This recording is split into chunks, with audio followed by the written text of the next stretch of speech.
Así será el fin del siglo. Saldrán los ángeles y apartarán a los malos de entre los justos, todos malos, y los echarán en el horno de fuego. Ahí será el lloro y el crujir de dientes. Señor, bendice tu palabra, Señor. Gracias por ella, Señor. Te pedimos que nos ilumines por la obra de tu Santo Espíritu, Señor, para traer entendimiento, traer comprensión, Señor, a nuestra mente y poder llevar lo que hoy tú quieres enseñarnos, llevarlo por obra, Señor. Edifica, por favor, a tu iglesia, Padre, a través de tu palabra. Te lo pedimos en Cristo Jesús, nuestro Señor. Amén, amén, hermano. Tome asiento, hermano. Esta parábola, hermanos, la vamos a ver en 3 secciones. Yo he dividido esta palabra de una manera sencilla, que es la primera parte es la exposición, la segunda parte es la explicación y la tercera parte es la aplicación. Exposición, explicación y ¿qué dije, hermanos? Y aplicación, ¿no? Exposición, el texto es importante, que se refiere al contexto. La explicación que Cristo mismo hace de esta parábola en los versos 49 y 50, y la aplicación que tiene que ver con quién, hermanos, con nosotros, con nuestra vida como hijos, como mujeres y hombres de Dios. Vamos a la primera parte, que es la exposición, que no es otra cosa más que el contexto, hermanos. Es el contexto. Para esta parábola y siempre para toda exposición es muy importante ver el contexto donde se encuentra el texto que estudiamos, ¿sí? Para poder entender lo que hoy quiere hablarnos. El Señor Jesús, hermano, como lo hizo al enseñar las parábolas, echó mano de actividades cotidianas de aquel tiempo para ponerlas o tomarlas como ilustración y dar una enseñanza espiritual. ¿Sí recuerda esto, verdad? Una parábola, llanamente y de una manera simple, es dar una enseñanza espiritual a través de una enseñanza terrenal. ¿Sí, hermanos? Jesús echó mano de distintas actividades cotidianas que tenían ellos en su tiempo, a la vista. En su momento tomó la ilustración. Si usted recuerda, recientemente hablamos mucho acerca de ¿qué? ¿Qué actividad? De la agricultura, así es. La actividad de la agricultura, ¿sí? La actividad del campo. Hablamos de un sembrador, hablamos de una semilla, hablamos de la siega, ¿sí? Para enseñar precisamente parábolas tales como la parábola del sembrador. ¿Cuánto recuerdan, hermano?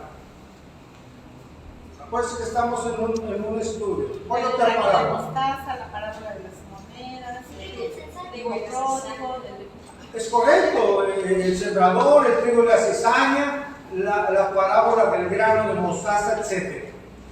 Ahora, hermanos, el Señor Jesucristo toma otra actividad, como lo podemos hacer evidente en el día de hoy.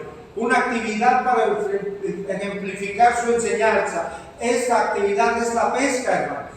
La cual en aquel tiempo, por supuesto, era una actividad muy común para los tiempos de Jesús, y sobre todo donde él se encontraba en aquella época. Había muchos lagos, hermano, o había lagos en donde el Señor se movía. Especialmente era una actividad, la pesca, hermanos, muy conocida para los discípulos, ¿sí? Y por supuesto para las personas que vivían cerca del lago de Galilea, que se le entendía como un lago. Pero menciono a sus discípulos. ¿Quiénes eran, hermano? Porque eran para algunos de ellos una actividad muy conocida, muy cotidiana. Hablando de qué discípulos, por ejemplo. Porque eran pescadores. De Pedro y su hermano. ¿Quién es? Andrés. ¿Quién más, hermanos? Zebedeo. No, eran los hijos de Zebedeo. ¿Quién es? Por ahí va. Los hijos de Zebedeo. ¿Recuerda quién eran, hermanos? ¿Quiénes eran, hermanos? Juan y Jacobo, los hijos de Zebedeo. Estos hombres eran pescadores, hermano. ¿Qué le podían enseñar a estos hombres acerca del campo? Y yo voy y veo aquí en la costera, hermano, cuando solía correr hace un tiempo, temprano están los pescadores, jalando las redes, hermano.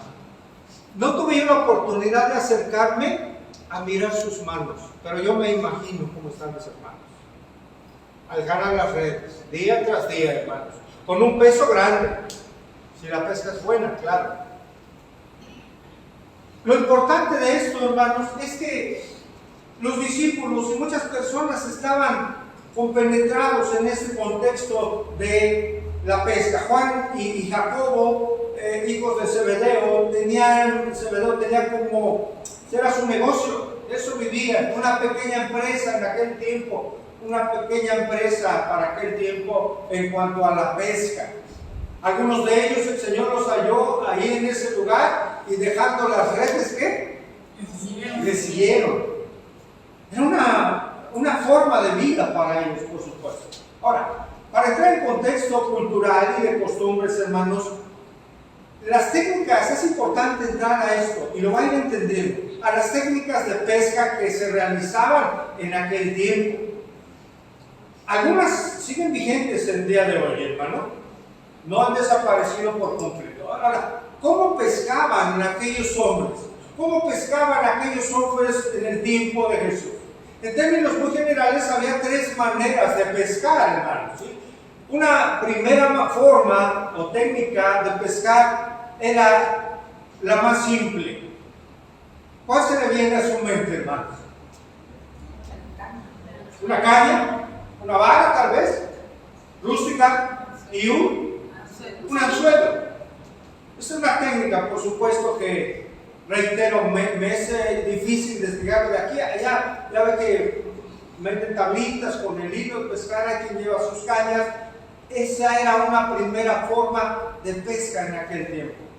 Ahora, para entrar en una ilustración de ello, hermano, con la palabra de Dios, recuerda en qué ocasión el Señor Jesús ordenó a Pedro pagar las 2 dracmas que solicitaban para cumplir como un impuesto para el templo.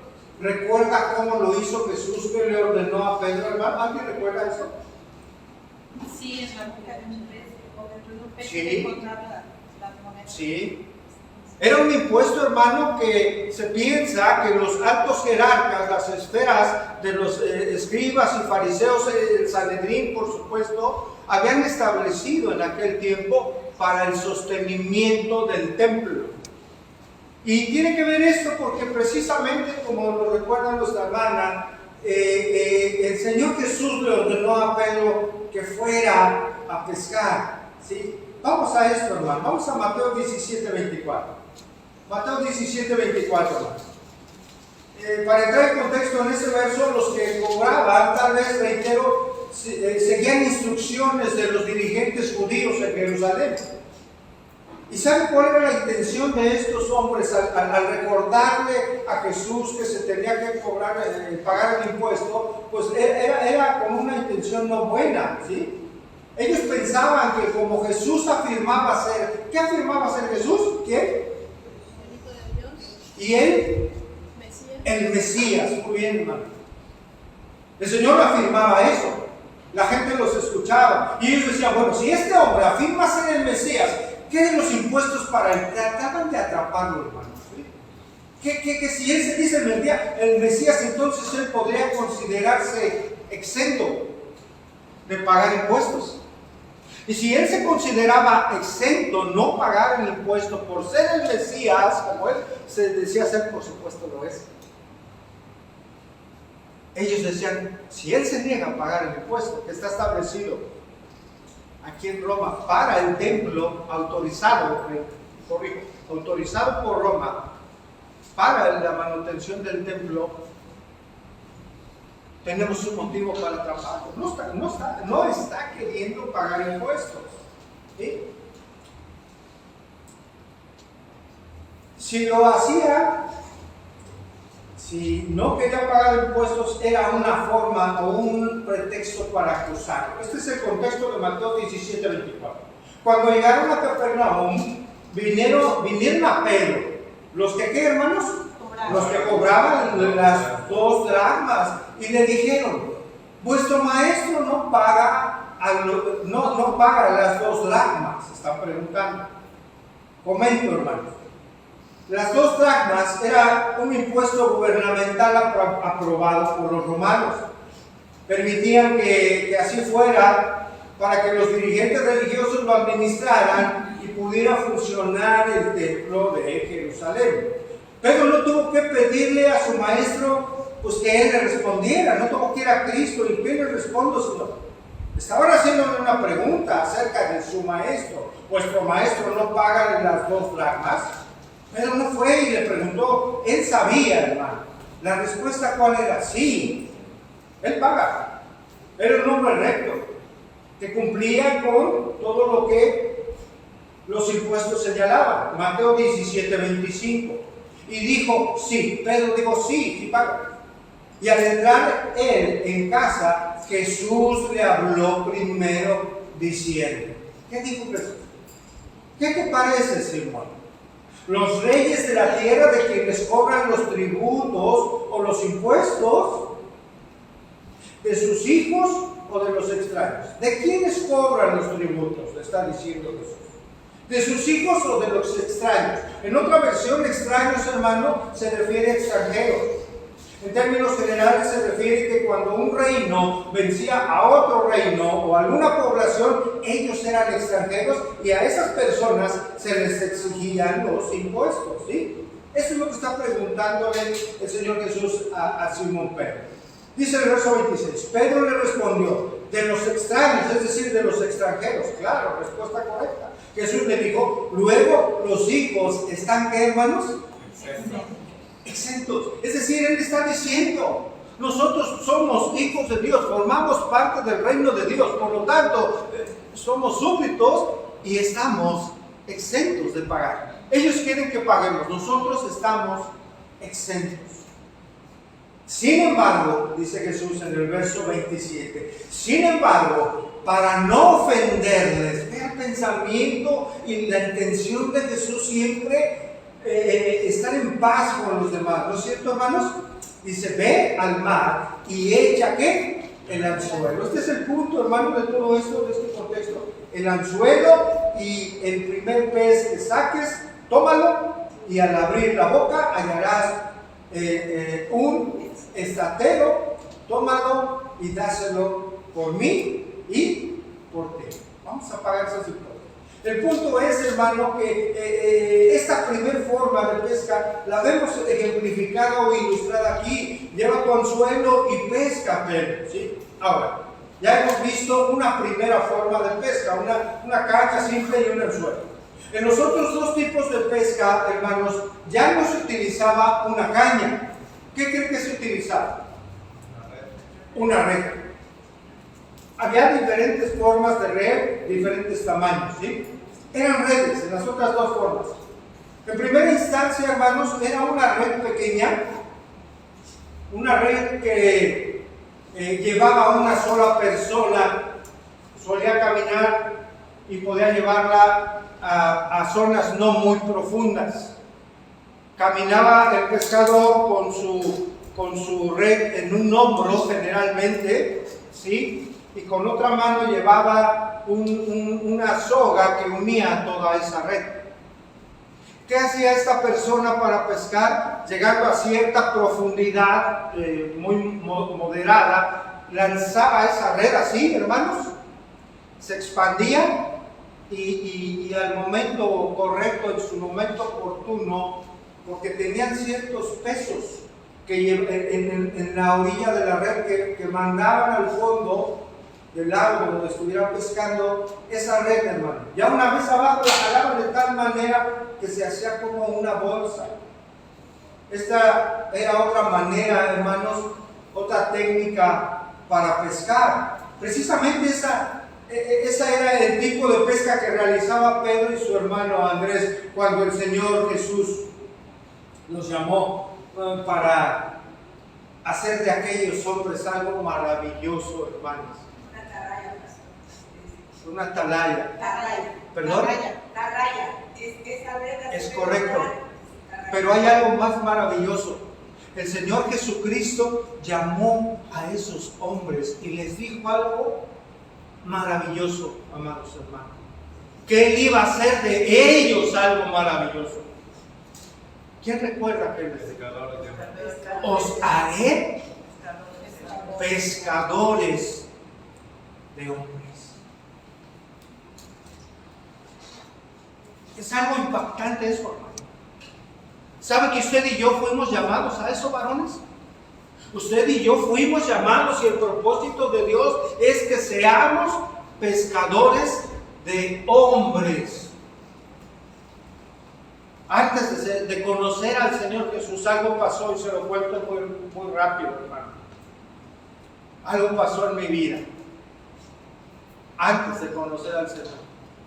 Dios me daba a entender de alguna manera soberana que un día yo iba a dejar mi pecado, hermanos, para rendirme por completo al Señor. Y les digo algo, así sucedió. Y Él puso en mi mente, de manera soberana, que Él iba a hacer eso de mí, hermano.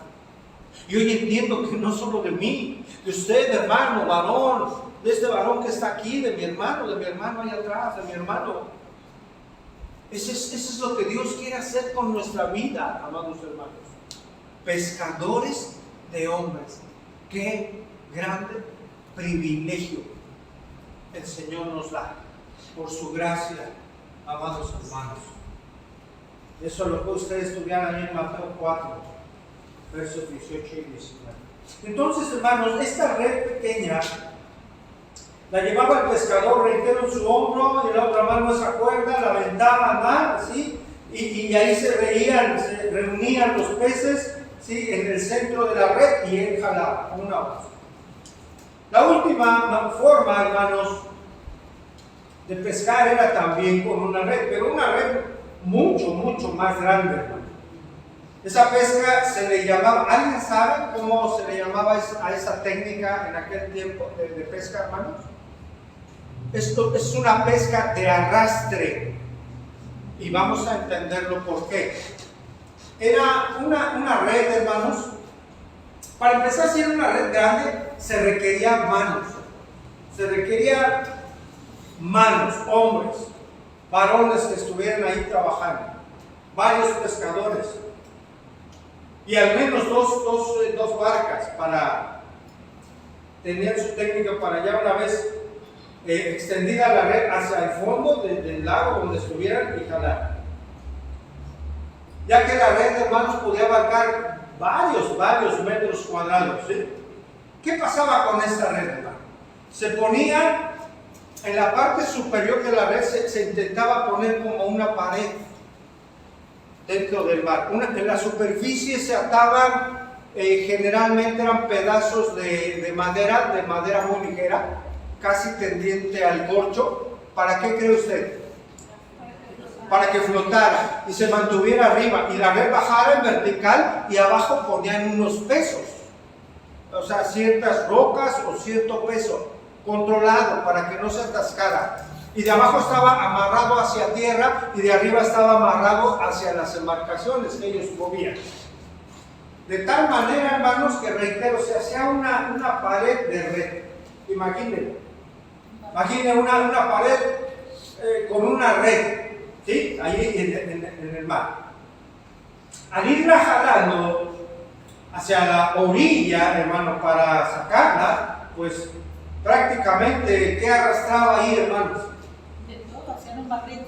Hacía un barrido y salía de todo. Desde buenos peces, ¿a qué le podemos llamar un buen pez, hermano? ¿Para qué pescaba? ¿Cuál era la finalidad? Para el alimento. ¿Pudo haber peces que no fueran aptos para comer? Entiéndase, o tóxicos, vamos a llamarlo, ¿no? Que no eran aptos para comer, también venían en la red. Tortugas, pudo haber habido muchos animales marinos. No sé qué tanta basura tirarían en aquel tiempo, hermanos. No sabemos, no voy a especular en ello, pero vino a mi mente. Y prácticamente sacaba de todo hacia la orilla, entre ellos vida marina, peces comestibles y otros que no servían para el alimento. Una vez llena la red, hermano, imagínense para jalarla, ¿sí? Mucha gente, reitero, la arrastraban, hermano, barriendo con todo. Ahora sí, hermanos, vamos al texto de nuestra parábola. Mateo 13, 47. ¿Estamos ahí, hermanos? Mateo 13, 47. Asimismo, el reino de los cielos es semejante a una, ¿qué, hermanos? A una red que echada en el mar recoge toda clase de peces. Toma sentido, ¿no, hermanos? Después de haber ido al contexto de trabajo cultural de aquel tiempo, aquí toma sentido, por supuesto, lo que el Señor Jesucristo enseñó en su momento y que ahora nos recuerda a nosotros. ¿Sí? ¿Qué pudieron recoger? Con la barredora mencionamos buenos peces para el consumo y otros no tanto. Verso 48, hermanos. Y una vez llena, la sacaron a la orilla y sentados recogen lo bueno. ¿En qué, hermano? En cestas. Y lo malo, es decir, lo podrido, pudo haber sido lo no adecuado para el consumo, lo que no estaba bien, lo echaba fuera.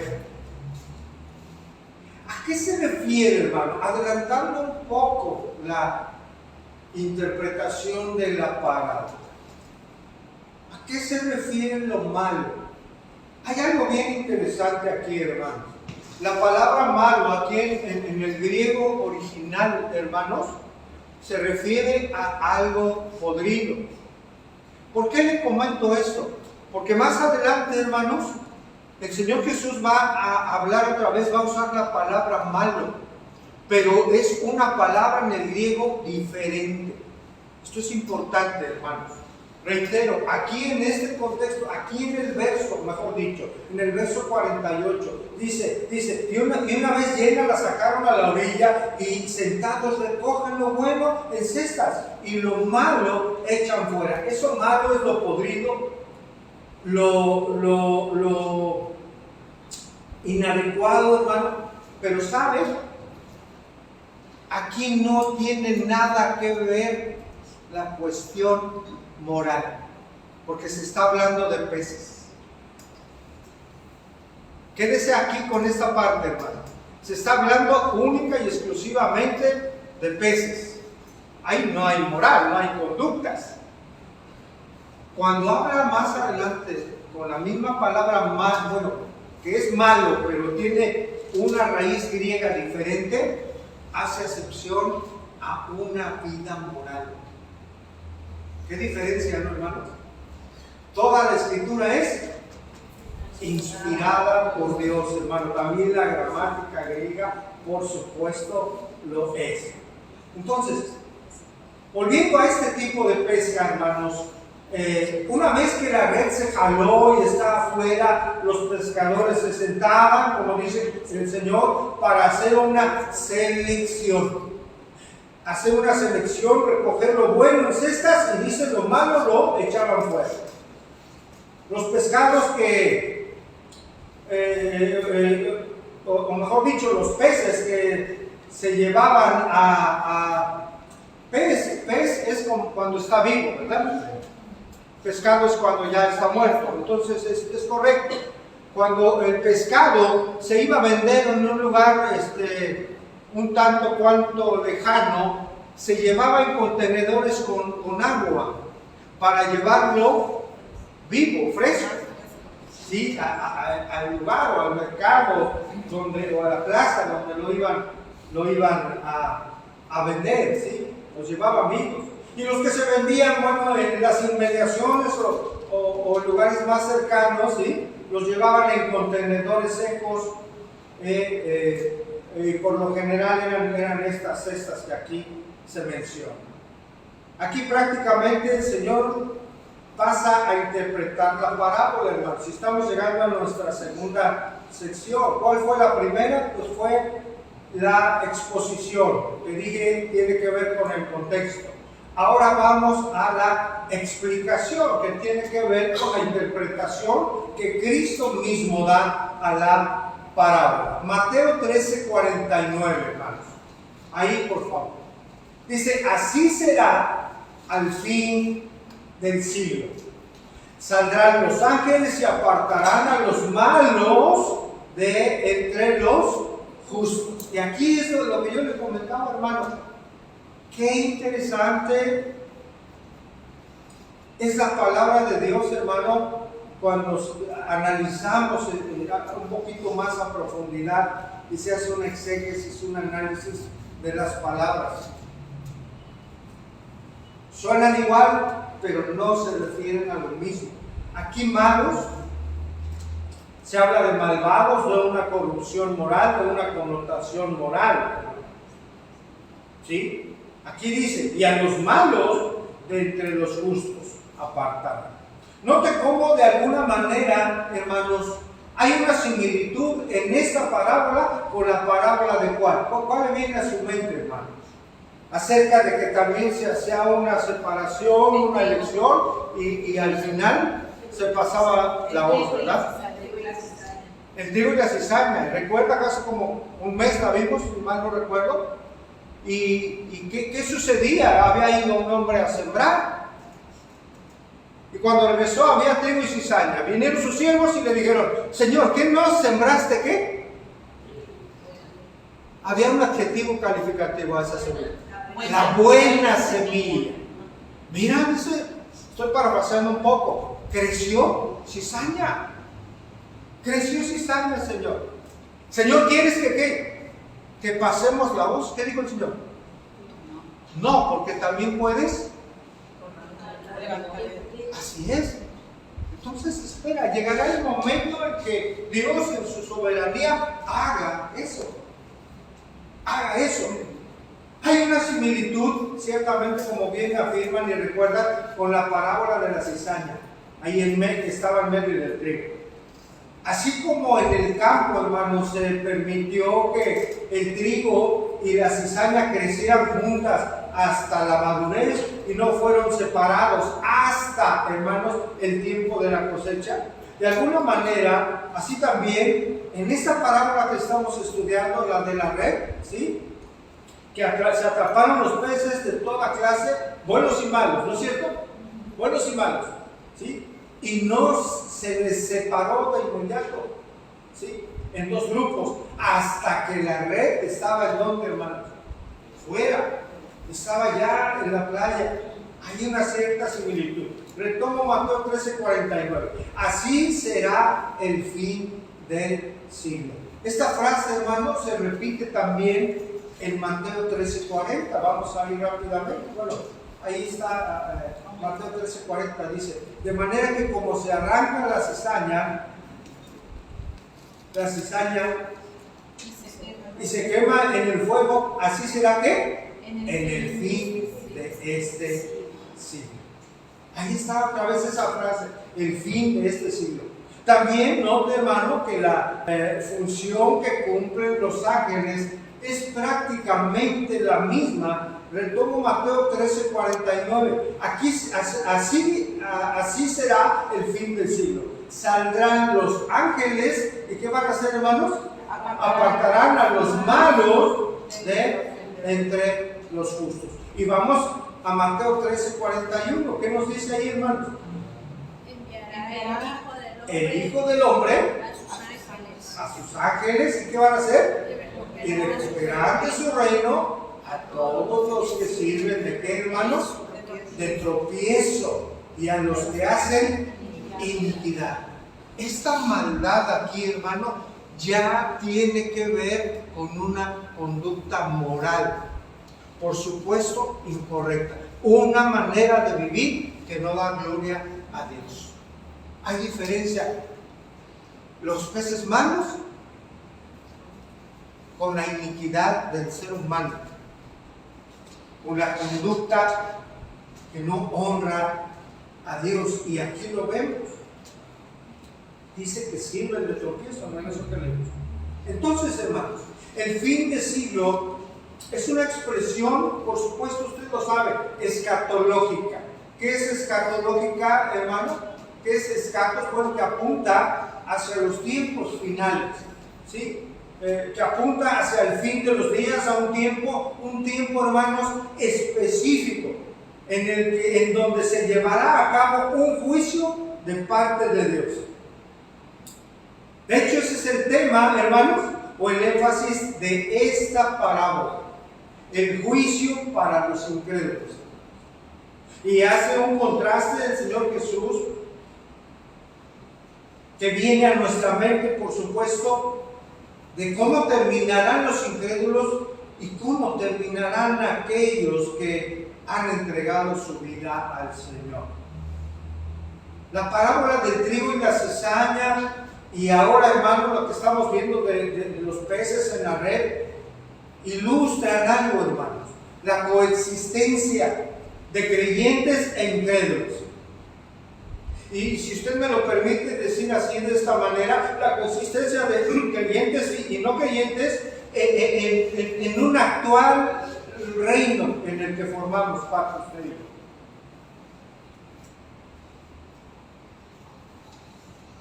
Esta coexistencia, pregunto, hermanos, ¿se da en las iglesias? Sí. ¿Creyentes y no creyentes? Sí. Hice una pregunta el domingo, hermano, que creo que penetró a nuestro entendimiento. Me comentaron bastante acerca de que yo dije: ¿cuánto tiempo usted tiene de creyente? No de que va a una iglesia, sino de su conversión genuina. Porque hay una diferencia, hermanos. Hay una diferencia importantísima en ello. ¿Recuerda usted el día que llegó por primera vez a una iglesia cristiana? ¿Alguien recuerda ese día, hermanos? ¿Qué pensamientos pudieron llegar en ese momento, hermano, a su mente? Compártanos un poco. Te iban a engañar ahí. ¿Te iba a qué, hermano? Te iban a engañar. Por ejemplo, usted llegó con esa idea. Pensé que no era verdad, ¿no? Lo que ahí se hablaba. ¿Alguien más? ¿Qué pensamientos venían a su mente, hermanos? Hablando en el contexto de que no todos son creyentes. ¿Acaso usted llegó a pensar que cuando entró por esa puerta y veía a todas esas personas, no sé si usted en algún momento llegó a pensar que todos eran santos?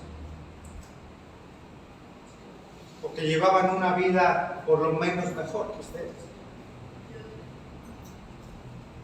A mí me sucedió algo así, hermano. Yo me sentía avergonzado al entrar ahí.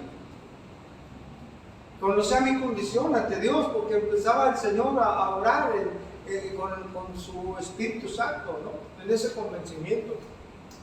Yo pensaba que en verdad toda la gente ahí leía todos los días la Biblia, todos los días oraba, horas y horas, y yo pensaba que no faltaban a la iglesia y estaban ahí, que si era posible todos los días de la semana. Yo pensaba eso, hermanos. Después conocí la realidad, ¿no? La realidad es la que nos enseña la palabra de Dios, que hay trigo y hay cizaña, que hay peces buenos y malos. En esta parábola lo entendemos de esa manera, que no todos los que están en la iglesia han entregado su vida al Señor. Eso es una verdad contundente también. Eso nos lleva a reflexionar, hermanos.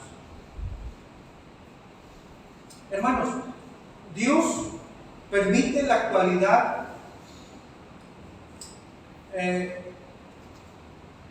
esa coexistencia, formar este reino actual, si lo llamamos de esta manera, de creyentes y no creyentes, pero llegará el tiempo en que habrá una separación, hermanos, total, lo bueno de lo malo, Una separación de aquellos que son creyentes de los que no lo son.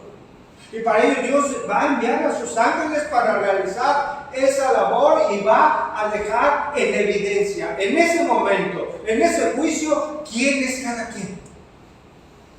En verdad, quién es cada quien, hermano.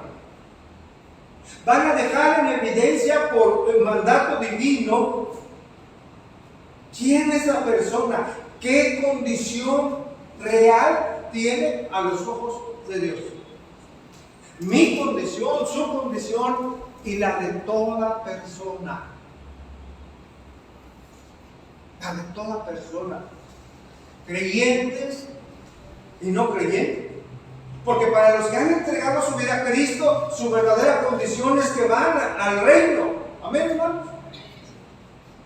Pero también hay algo muy tremendo, hermanos, aquí. Vamos a ver el destino aquí, lo dice el verso 50. El destino al cual se enfrentarán los incrédulos. Mateo 13:50. Y los echarán, ya los separaron, ¿verdad? Los pusieron en lugares distintos. Y a los malos los echarán, ¿en dónde, hermanos? En el horno de fuego. Ahí será el lloro y el crujir de dientes. Hermanos, sabemos que para muchas personas, hermanos, miren, les voy a decir algo. No les es grato escuchar, predicar estas porciones de la Escritura. Mucha gente quisiera salir, pero muy gozoso de hablar de bendiciones. Pero hermanos, tenemos que predicar la palabra de Dios. Amén.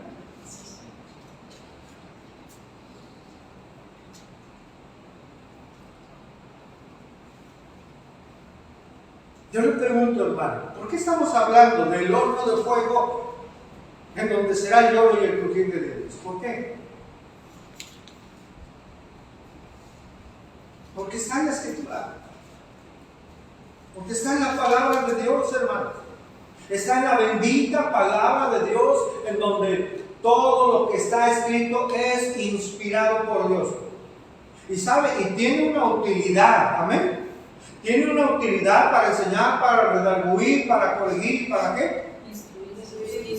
Y tiene una finalidad también, a fin de que ¿qué? De que el hombre de Dios sea ¿qué? Perfecto, es decir, maduro, ¿sí? Enteramente preparado, lo estudiamos, ¿para qué, hermano? Para toda buena obra, para una conducta correcta, para hacer lo correcto en todo tiempo, porque esas obras buenas Dios las preparó de antemano, ¿para qué, hermano? Para que por ellas camináramos, para que anduviésemos en ellas, en nuestra manera de vivir, hermano. Eso cambia todo en la vida de una persona, hermano.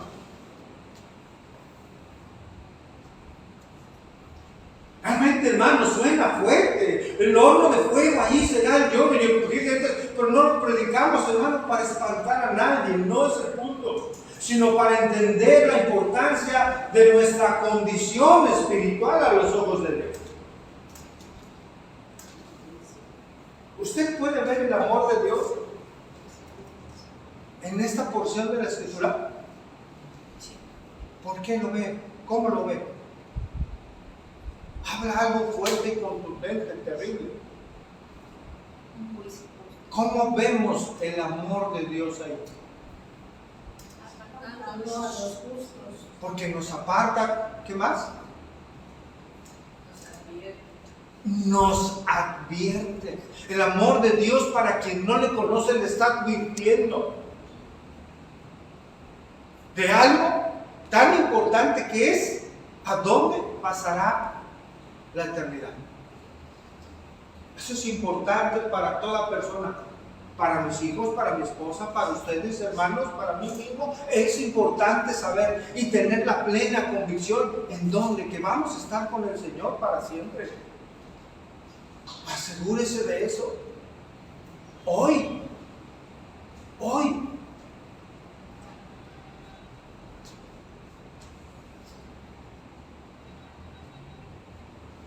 El amor se ve, como ya lo dije, porque nos advierte. ¿Cómo hacemos con nuestros hijos, amados hermanos? No me acuerdo el domingo, perdón. El domingo hablaba yo con un hermano Y hablábamos acerca del amor a los hijos. Como padres, con toda certeza le puedo decir que damos la vida por nuestros hijos. ¿No es cierto, hermanos? Como padres, como madres, dan su vida por sus hijos. El Señor también lo hace por nosotros, hermanos. El Señor también lo hace en cierto sentido, por supuesto, por los incrédulos, mostrando la advertencia en amor. Porque de tal manera amó Dios a quién? Al mundo. ¿Todos se van a salvar, hermanos?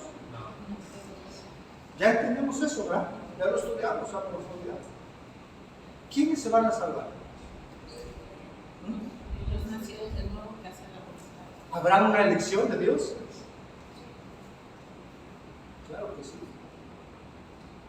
Hay una elección, una elección soberana, como hay en clase. ¿Por qué unos son salvos? Porque Él así le ha placido en su corazón. Él así lo ha decidido, mas sin embargo, la exposición de la salvación por medio de la palabra de Dios es para toda persona. Toda persona tiene la oportunidad de conocer el amor de Dios que es en Cristo Jesús, en su salvación. Toda persona es expuesta y tiene, reitero, la oportunidad de entregar su vida a Cristo. No todos lo hacen. No todos lo hacen, pero menos el amor de Dios, hermano, aún en estos versos que pudieran ser tan tremendos. Miren, Jesucristo habló mucho acerca del infierno, ¿no es cierto? Habló mucho acerca de él. Vamos a ver, ¿no? Jesús dejó muy en claro que los incrédulos serían juzgados. Acompáñenme a Mateo 11:20, por favor.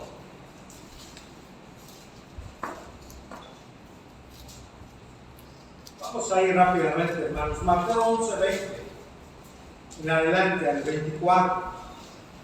Entonces comenzó a reconvenir a las ciudades en las cuales había hecho muchos de sus milagros, porque no sabían qué, hermanos, arrepentido, diciendo: ay de ti, Corazín, ay de ti, Betsaida, porque si en Tiro y en Sidón se hubiesen hecho los milagros que han sido hechos en vosotras, tiempo que se hubieran arrepentido en silicio y en ceniza. Por tanto os digo que en el día del juicio, está hablando Jesús, será más tolerable el castigo para Tiro y para Sidón que para vosotros. Hermanos, ¿suena fuerte esto? Totalmente. Pero es Jesús el que está advirtiendo cuál será el destino de aquellos que no se arrepienten. Dice el verso 23: y tú, Capernaum, que eres levantada hasta el cielo, hasta el Hades, serás abatida, porque si en Sodoma se hubieran hecho los milagros que han sido hechos en ti, habrían permanecido hasta el día de ¿qué? De hoy, no hubieran sido consumidos. Qué fuerte está hablando, hermano, de Sodoma. Dice el verso 24: por tanto os digo que en el día del juicio será más tolerable el castigo para la tierra de Sodoma que para muy fuerte, por supuesto, hermano. Y hay niveles de castigo aquí, lo más tolerable esto implica. Acompáñame rápidamente al Evangelio de Juan, capítulo 5, como también aquí Jesús habló sobre el juicio, la condenación, hermano. Juan 5:24. Dice: de cierto os digo, el que oye mi palabra y crea al que me envió, tiene que, hermano, vida eterna, y no vendrá condenación, mas ha pasado de muerte a vida. De cierto os digo, viene la hora, ahora es cuando los muertos oirán la voz del Hijo de Dios, y los que la oyeren vivirán. Porque como el Padre tiene vida en sí mismo, así también ha dado al Hijo el tener vida en sí mismo. Y también le dio autoridad de hacer juicio, por cuanto es el Hijo del Hombre, ¿verdad, hermanos? Él es la autoridad, Él es el Hijo de Dios. Verso 28. No os maravilléis de esto, porque vendrá ahora cuando todos los que están en los sepulcros oirán su voz. Y los que hicieron lo bueno saldrán a qué, hermanos? A resurrección de vida. Mas los que hicieron lo malo a resurrección de condenación. ¿Qué es hacer lo bueno, hermanos? Está diciendo la palabra, pregunta, hermanos, que por hacer lo bueno tuvieron vida eterna. No, porque entonces sería una salvación por obras. Si no es por obras, para que nadie se gloríe, es por fe. Hicieron lo bueno, en primera instancia decidieron, hermano, creer. Decidieron entregar su vida al Señor. Esa decisión viene un nuevo nacimiento, un cambio de vida, un cambio de corazón, hermanos, y eso da un fruto, un fruto de una vida nueva, hermanos, una vida que se refleja esa vida nueva en obras, ya no obras para salvación, sino obras como un fruto de esa salvación.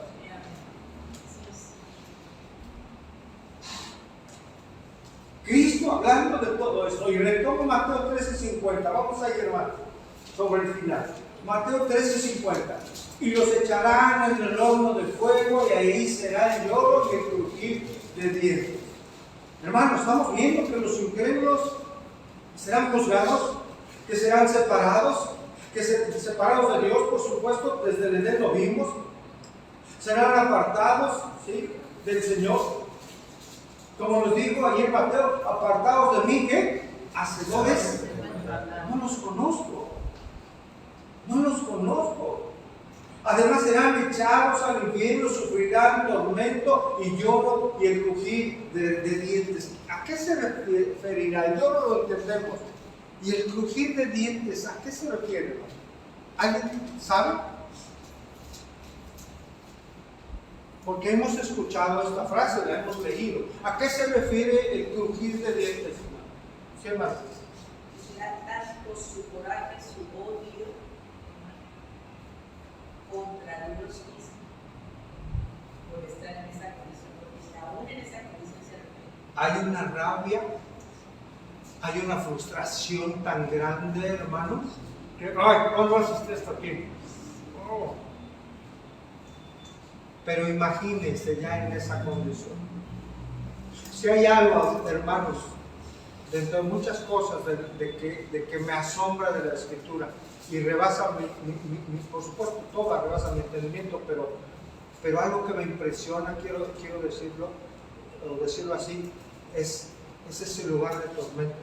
Yo no imagino, no alcanzo a entender, hermano, un lugar en donde el sufrimiento no tenga fin. Un lugar en donde el gusano no muere. Algo impresionante. Pero no debe ser la causa principal por la que la gente tenga temor y se entregue a Dios. ¿Cuál es la causa más tremenda que esa, hermano? ¿Alguien puede decir? La causa de mayor peso por la cual la gente, o el mayor temor debería tener, no al infierno, sino a qué. La separación con Dios. Exactamente. Eso es algo totalmente, ¿cómo llamarlo, hermanos? Certero, cierto, ciertísimo. Es algo a lo que de verdad deberíamos de tener temor el ser humano, a la separación eterna de Dios. En el momento, llegar a un momento en que ya no hay oportunidad de absolutamente nada. Eso sí va a ser algo muy, muy fuerte, muy triste, muy doloroso para mucha gente, hermanos. Hoy hay oportunidad todavía. Hoy está la misericordia de Dios, hermanos, para nosotros. Un destino impresionantemente tremendo para el incrédulo. Y un destino, hermano, distinto al de los creyentes, ¿verdad? Estar en la gloria con el Señor. Llegamos a la última parte, hermano. Nuestra aplicación tiene que ver con nosotros. ¿Cómo aplicamos todo esto a nuestra vida?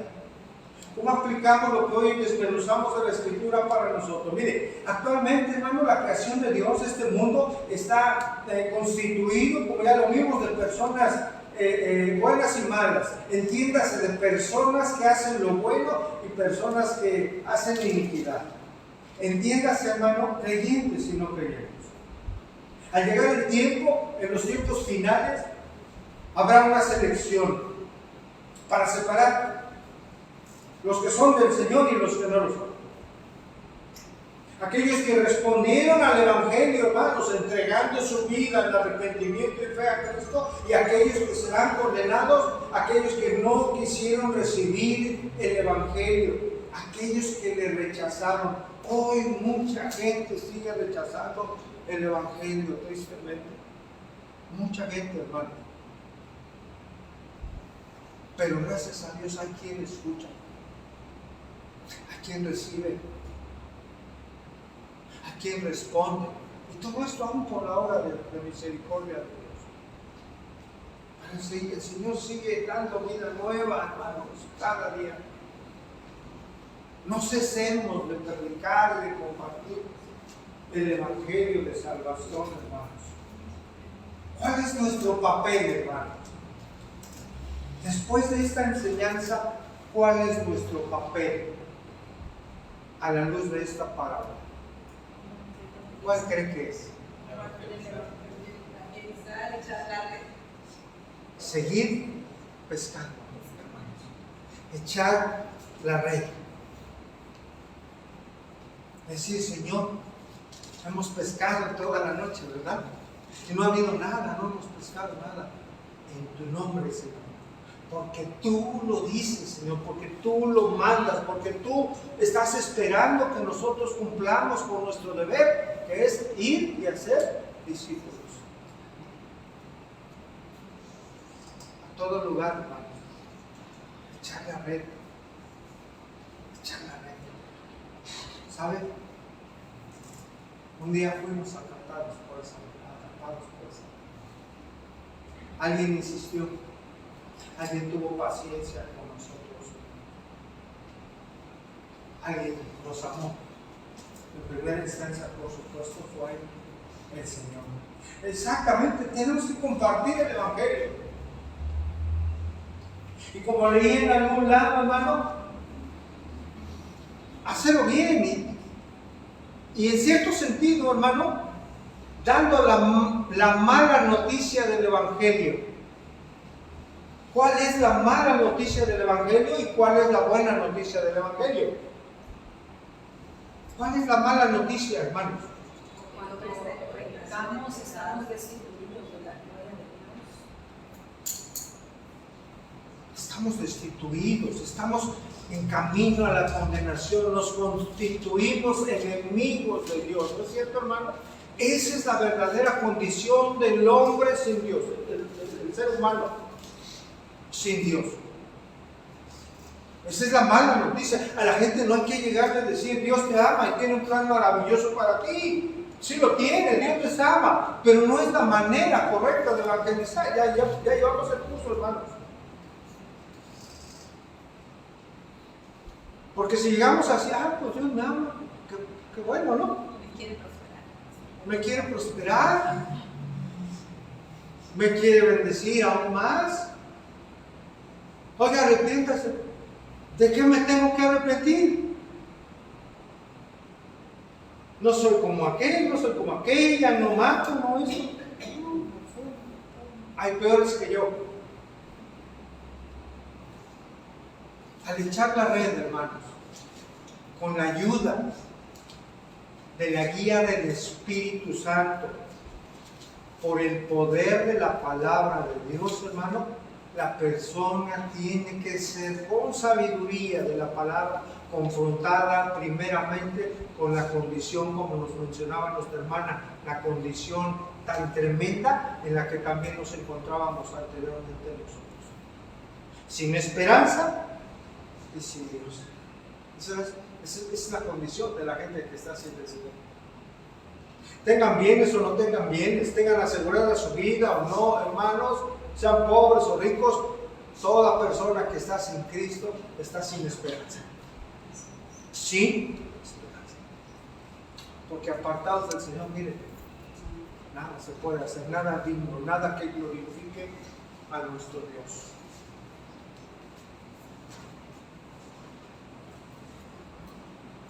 La mala noticia es esta, su condición, pero la buena noticia, ¿cuál es, hermanos?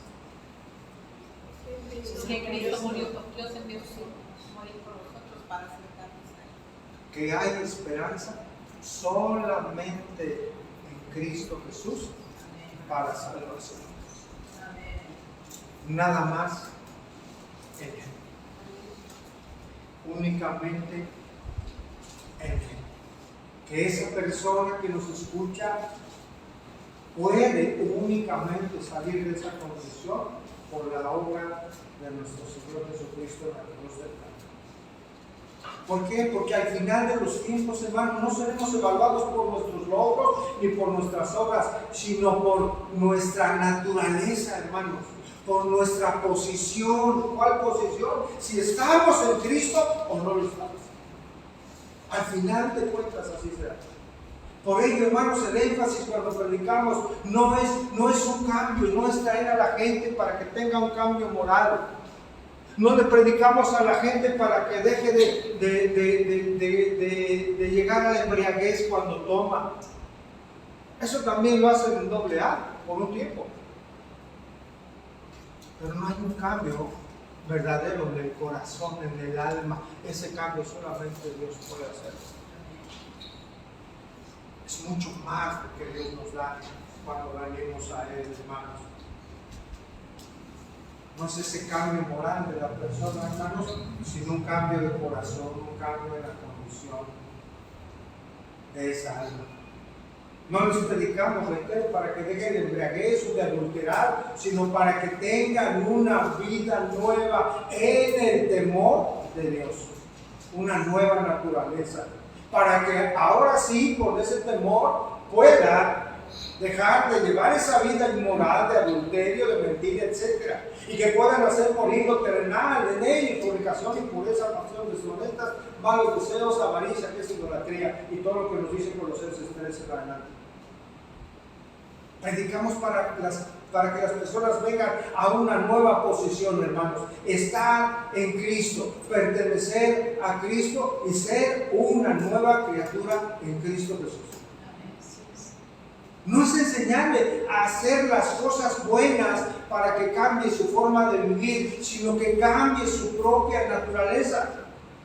La pregunta es para nosotros, ¿cuál es la condición que tenemos hoy ante Dios? ¿Cuál es la condición de nosotros los que aquí estamos ante Dios? Si estamos en Cristo, no. Qué importante. Justificados pues por la fe, ¿verdad? Tenemos y debemos estar convencidos de ello. Qué importante es esta pregunta, hermanos, saber cuál es nuestra condición, porque ahí pasaremos la eternidad, de eso depende. Porque cuando llegue esa separación, hermanos, para los que están en Cristo, pues va a haber bendición, pero para los que no están, hermanos, se les va a dictar una sentencia, hermanos, definitiva. En términos legales, no habrá apelación de nada, hermanos. ¿Sabe por qué?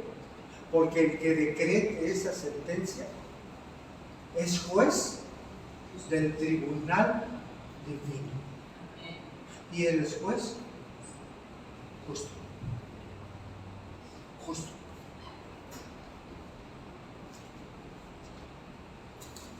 Él es justo. Que el Señor, hermanos, bendiga su palabra. Amén. Oremos a Dios. Señor, te damos gracias. Gracias, Señor, por tu palabra. Gracias por la firmeza, Señor, con la que nos hablas por medio de ella. Señor, que tu palabra hoy nos sirva para hacer una pausa, Señor. Una pausa de reflexión en nuestra vida, de cómo está nuestra vida, de cómo está mi ser, Señor. Meditar en nuestra verdadera condición ante tus ojos. No la que yo creo, Señor, o la que creamos, sino la que tú nos dices por tu Espíritu a través de tu palabra. Porque dice tu palabra que tu propio Espíritu da testimonio a nuestro Espíritu de que en verdad somos tus hijos, Señor. Gracias te damos, Señor. Porque si estamos en ti, vamos a perseverar en hacer lo bueno, en hacer lo correcto, en hacer lo justo, lo que a ti te agrada, Señor. De perseverar en esas buenas obras, las cuales preparaste de antemano, Señor, para que pudiéramos caminar y vivir de esa manera. Renueva corazones, Señor, por favor. Porque si hay alguien que hoy está aquí y no está en Cristo, Señor, la única opción eres tú, Señor, para salvación. Si hubiese alguien que no está aquí, Señor, que su condición es que no te conoce, Señor, convéncele hoy, Padre. Convéncele hoy en tu amor, pero también convéncele en su espíritu que va camino a la perdición, del sufrimiento eterno por su pecado, Señor. Da el convencimiento hoy, Señor, de pecado, de justicia y de juicio para que esas almas vengan, Señor, a ti, entregando su vida en arrepentimiento y fe para que tú les salves, Señor. Ayúdanos, Señor. Ayúdanos a perseverar, a compartir tu evangelio, a aventar esa red, a echar esa red, Señor, en tu nombre. Que haya una pesca grande, Señor, en su momento. Que haya una pesca grande, Señor, que dé gloria a tu nombre. Gracias, Señor. Llévanos en tu paz, Señor, y permítenos estar aquí el próximo domingo, Padre, para alabarte, para exaltarte, Señor, y para honrarte, pero también para abrir nuevamente tu verdad, Señor, tu palabra, para aprender de ella. Gracias te damos, Señor, porque te lo pedimos en Cristo Jesús, nuestro Señor y Salvador. Amén y amén. Dios le bendiga, hermano. Nos vemos, si Dios lo permite, varones, mañana aquí a las 7, con la ayuda de Dios. Que tenga buena noche, hermano. Bendiciones.